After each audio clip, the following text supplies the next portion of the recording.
G'day everyone, Graham here.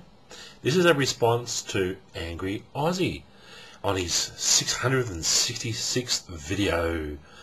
It's on the nature of evil. Evil.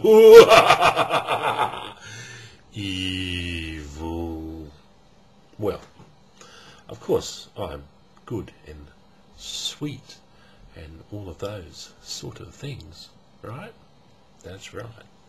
You better believe it. Anyway, he talks about the nature of evil, and it's pretty good. I like his video. I also want to talk about things that people do which they blame on evil.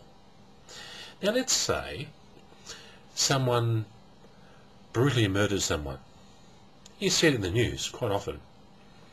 Are they mad or are they bad? Now, the defence, when they go to court, they say, oh, this person was a really good person, but they were under great emotional distress at that time. They were drunk or taking drugs or whatever, and they weren't in their proper state of mind. They were temporarily insane. They did that act, but they didn't really want to do it.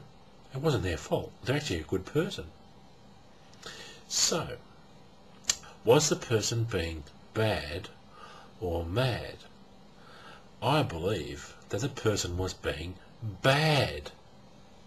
You see, a lot of people try to pin the crime on madness, instead of badness, bad people. Anyway, that's what I wanted to say about evil. So be nice, okay? Anyway, take care, play nice. Bye for now.